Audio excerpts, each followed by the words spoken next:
बंधु माने पवित्र महाविषुव पणा संक्रांति एवं ओडिया नववर्ष उपलक्षे आपण मानकु समस्तंकु मोर हार्दिक शुभेच्छा एवं शुभकामना।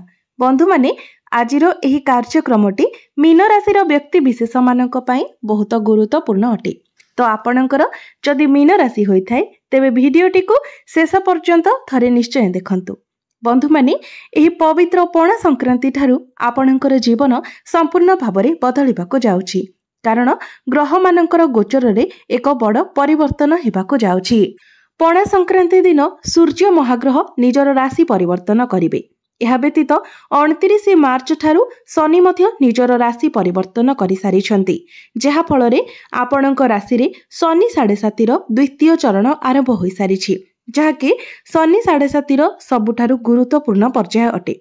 तो बंधु माने एहार प्रभाव रे एही पणा संक्रांति परठारू आपणक जीवन रे केउ सबु परिवर्तन हेबो, केउ सबु घटना गुड़िक घटिबो, आपणक जीवन रे केते मात्रा रे शुभ हेबो एवं केते मात्रा रे अशुभ हेबो, से विषय रे आजिर एही वीडियो रे आमे माने विस्तार भाव रे जानिबा। एही पवित्र पणा संक्रांति परठारू आपणकर स्वास्थ्य, शिक्षा, प्रेम जीवन, वैवाहिक जीवन, भाग्य, क्यारियर एवं व्यापार वाणिज्यर स्थिति किभଳି रहिबो से विषय रे मध्य विस्तार भाव रे जानिबा। तो बंधु माने सेथि पई आपण माने भिडियोटी को स्किप न करी शेष पर्यंत निश्चय देखंतु एवं आपणकर जदि मीन राशि होइथाय तो भिडियोटी को लाइक करी चैनल टी को सब्सक्राइब करि दियंतु। कमेंट बॉक्स रे भक्ति एवं श्रद्धार सहित जय श्री जगन्नाथ निश्चय लिखंतु। तो बंधु माने आसंतु आरंभ करिबा आजिर एही कार्यक्रम को, जहाकि जन्म राशि एवं चंद्र राशि उपरे आधारित अटे। तो राशि चक्रर 12 गोटी राशि मध्यरु शेष राशि अर्थात 12 नंबर राशि हेउछि मीन राशि एवं मीन राशिर राष्ट्राधिपति हेउछन्ते देवगुरु बृहस्पति। तो सर्वप्रथमे आसंतु जानि नेबा आपणकर स्वास्थ्य किपरि रहिबो एही पवित्र पणा संक्रांति परे। तो कुंडलीर प्रथम भावरु जाना जायथाय आपणकर स्वास्थ्य किभଳି रहिबो। तो प्रथम भावर अधिपति हेउछन्ते देवगुरु बृहस्पति, जे कि आपणक कुंडलीर तृतीय भावरे विराजमान अछन्ते एवं आपणकर प्रथम भावरे 4टी ग्रह विराजमान अछन्ते, बुध, शुक्र, शनि एवं राहु। तो आपणको 2-3टी जिनिस प्रति विशेष ध्यान रखिबार अछि। बंधु माने जेहेतु शनि आपणकर प्रथम भावरे विराजमान अछन्ति, आपणकर चंद्रमांक उपरे विराजमान अछन्ति, एही समय आपणकर स्ट्रेस बढ़िबो, टेंशन बढ़िबो, आपण ओवर थिंकिंग करिवे। तो आपणको ओवर थिंकिंग थारु दूरे रहिबार अछि। कोनोसी कथा को आपण अधिक प्रेशर नियंतु नाही, नचेत आपणकर मुंड बिंधा, माइग्रेन भली समस्या दिखादेबो। एहा व्यतीत मंगलंक ठारु राहु केंद्र रे एवं राहुंक ठारु मंगल केंद्र रे थिबा हेतु आपणकर मुंड बिंधा भली समस्या दिखादेबो। एहा व्यतीत शनि एवं राहु एकत्र हेबा कारणरू आपणकर प्रथम भावरे श्रापित दोषर निर्माण हेउछि, जहाकि 18 मई पर्यंत आपणकर श्रापित दोष रहिबो। तो सेथि पई आपणकर मुंड बिंधा भली समस्या देखादेबो, काश, ज्वर, थंडा एभली समस्या मध्य देखादेबो। तेबे सेमिति किछि बड़ स्वास्थ्य जनित समस्या जदिओ नाही, आपणको एलर्जी, इन्फेक्शन एवं थंडा, काश ए सबु प्रति सतर्क रहिबार अछि। आपणको निजर खाद्य पेय उपरे ध्यान रखिबार अछि एवं विशेष करी जेतेबेले आपण बाहर को केउ आडे जाउछन्ती तो बाहर खाद्य को आपण संपूर्ण भाबरे अवॉइड करंतु। तो आपण निजर स्वास्थ्य पई किछि प्रतिकार मध्य करिबा उचित। प्रतिकार गुडिक आमे वीडियो शेष रे जानिबा। एबे आसंतु जानिबा विद्यार्थी मानक पई किपरि रहिबो एही पवित्र पणा संक्रांति परर समय। तो बंधु माने कुंडलीर पंचम भावटी होइथाय आपणकर शिक्षार भाव। तो बंधु माने आपणकर प्रथम भावरे बुध एवं शुक्र विराजमान थिबा हेतु पणा संक्रांति परे आपणकर पाठ पढ़ा बहुत भल रहिबो। आपणक मध्यरे इंटेलिजेंसी रहिबो, माइंड शार्प हेबो, आपणकर मेमोरी पावर मध्य बढ़िबो। पाठ पढ़ा को नेकी अनेक प्रकारर आइडिया आपणक मन को आसीबो। आपण किछि नुआ करिबा पई मध्य आपणक मनरे आग्रह आसीबो। से सब को आपण कार्य रे मध्य परिणत करिवे एवं सेथिरे आपण सफलता मध्य पाइबे। तेबे शनि 7.5 द्वितीय चरण चालुथिबा हेतु आपण टिके ओवर थिंकिंग करि पारंती, आपण सब जिनिस को अधिक प्रेशर नै पारंती। तेबे ए सब ठारु दूरे रही आपण फ्री रे पाठ पढ़िबा पई चेष्टा करंतु। आपणकर जदि कोनोसी एग्जाम अछि तो पणा संक्रांति परे ताहा बहुत भल रहिबो। एवं आपण जदि किछि एडमिशन किंबा फॉर्म फिलअप करबा पई चाहुचंती तो सेथिपाई मध्य पणा संक्रांति परर समय आपणक पई बहुत भल रहिबो। एबे आसंतु जानिबा आपणकर प्रेम जीवन किपरि रहिबो एही पवित्र पणा संक्रांति परे। तो बंधु माने कुंडलीर पंचम भावटी आपणकर शिक्षार भाव हेबा सहित पंचम भावटी मध्य होइथाय आपणक प्रेम जीवनर भाव। आपणकर पंचम भावर अधिपति हेउछंती चंद्रमा, जे प्रति 2 दिन रे निजर राशि परिवर्तन करिथांती। तो बंधु माने आपणक मध्यरे भल पाइबा तो ठीक ठाक रहिबो, किंतु आपणकर प्रथम भावरे शनि, राहु, बुध, शुक्र एकत्र अछंती। तो शनि जेहेतु आपणकर प्रथम भावरे अछंती, आपण जिद्दी स्वभावर रहिबे, किंतु आपणको निज जिद उपरे कंट्रोल करिवार अछि। एसबु गुण ठारो आपणको दूर रे रहिवार अछि। तो आपणको मध्यरे जिद एवं आग्रेशन देखा देबा कारणरु ही आपणकर प्रेम जीवन रे समस्या सृष्टि हेबो, अर्थात आपण निजे ही आपणको प्रेम जीवन रे समस्या सृष्टि करिवे। जदि आपण एसबु को कंट्रोल करि नियंती तो आपणकर भल पाइबा ठीक ठाक रहिबो। आपणको प्रथम भावरे शुक्र विराजमान थिबा हेतु आपणको मध्यरे भल स्वभाव देखा देबो। आपण निजर प्रेम को बंचाइबा पई चेष्टा करिवे। आपणकर भ्रमण जोग मध्य बनुची, तो आपण 2 जण मिसी केवाडे बुलाबुली करबाको मध्य जाई पारंती। बुध मध्य आपणकर प्रथम भावरे थिबा कारणरु से मध्य आपणकर प्रेम जीवन को ठीक ठाक रखिबारे आपणको सहाय्य करिवे। एबे आसंतु जानिबा आपणकर वैवाहिक जीवन किपरि रहिबो एही पवित्र पणा संक्रांति परे। तो बंधु माने कुंडलीर सप्तम भावटी होइथाय आपणक वैवाहिक जीवनर भाव। तेबे बंधु माने आपणकर सप्तम भावरे केतु प्राय 1 वर्ष उपरकू हबो विराजमान अछंती।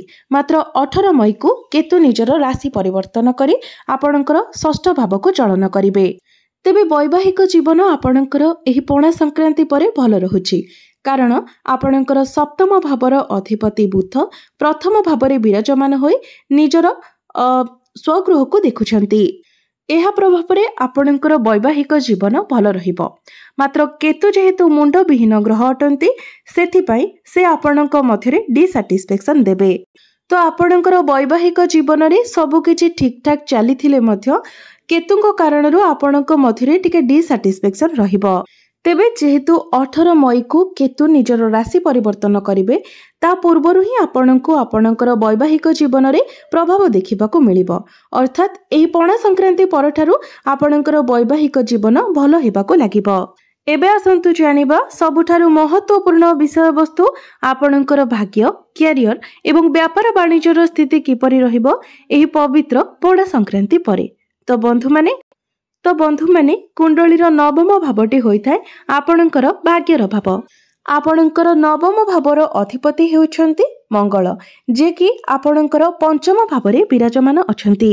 तो आपणकर भाग्य एही पणा संक्रांति परे बहुत भल रहुछि।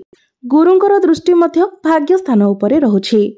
तो पणा संक्रांति परे आपण जदि किछि बड़ कार्य करबा पई चाहुछंती, किछि बड़ जिनिस किणा किणी करबा पई चाहुछंती, किछि बड़ इन्वेस्टमेंट करबा पई चाहुछंती, कोनोसी कार्यर आरंभ करबा को चाहुछंती, आपणकर कोनोसी मीटिंग किंबा डील रहिछि, किंबा आपण कोनोसी शुभ मांगलिक कार्यर आयोजन करबा पई चाहुछंती, तो सेथि पई समय आपणक पई बहुत भल रहिबो। प्रत्येक क्षेत्र रे आपणको सफलता मिलिबो।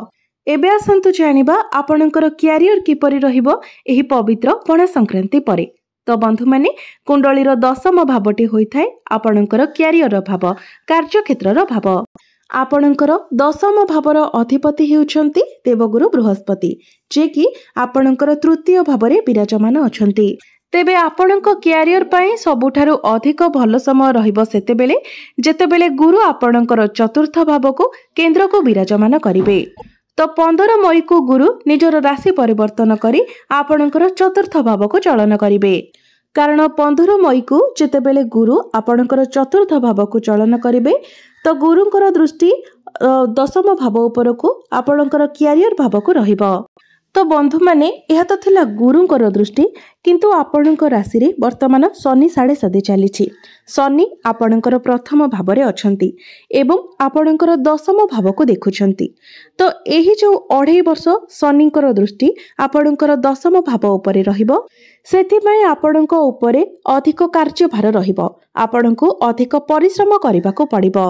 तो आपण काम कार्य अधिक शिखिबाको पाइबे, आपनको अधिक भागदौड़ करबाको पड़िबो, आपणक मध्यरे मैच्योरिटी लेवल बढ़िबो, नुआ नुआ जिनिस को आपण शिखिबाको प्रयास करिवे, नुआ नुआ लोकंक सहित आपणकर मिलामिशा बढ़िबो एवं गुरु जेतेबेले आपणकर चतुर्थ भाव को आसीबे तो सेतेबेले आपण आपणकर करियर रे बहुत भलो ग्रोथ देखिबाको पाइबे, आपणक मध्यरे मैच्योरिटी आसीबो, काम कार्य रे आपणक मध्यरे ज्ञान बढ़िबो, आपण निजको स्टेबल करि पारिबे।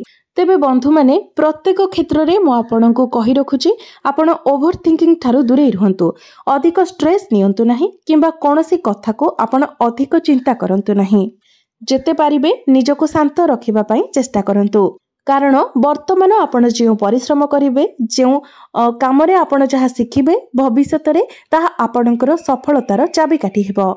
बिजनेस कथा जदि कहिबा तो पणा संक्रांति परर समय आपणक बिजनेस पई बहुत ही भल रहिबो, आपणक बिजनेस पई समय सर्वश्रेष्ठ रहिबो, जेहेतु बिजनेस रो कारक ग्रह बुध आपणकर प्रथम भाव रे अछंती एवं शुक्रंक सहित विराजमान अछंती, तो आपणकर डेली इनकम बढ़िबो एवं व्यापार वाणिज्य रे मध्य आपणकर उन्नति हेबो। तेबे जेहेतु शनि 7.5 द्वितीय चरण रहुची तो आपणको आपणक निज सहित आपणक परिवार रो मध्य ध्यान रखिबार अछि, कोनोसी कथार आपण अधिक स्ट्रेस नियंतु नाही, क्रोध अजित एवं निजर बाणी उपरे आपण नियंत्रण रक्षा करंतु, जेते पारिबे आपण आर्गुमेंट ठारू मध्य दूरे रहंतु, जेते पारिबे निज परिवार लोकंकर सेवा करंतु एवं असहाय व्यक्ति मानकु सहायता करबा पई चेष्टा करंतु। तो बंधु माने एबे आसंतु जानि नेबा किछि प्रतिकार किछि उपाय विषय, जे उपाय गुड़िक करबा द्वारा आपणकर समस्त अशुभत्व गुड़िक खंडन होइजिबो एवं आपणकु अधिक शुभत्व प्राप्ति हेबो।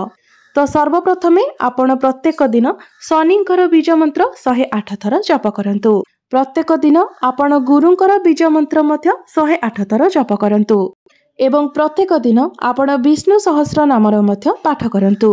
एहा व्यतीत प्रत्येक दिन आपण हनुमान चालीसार मध्य पाठ करंतु।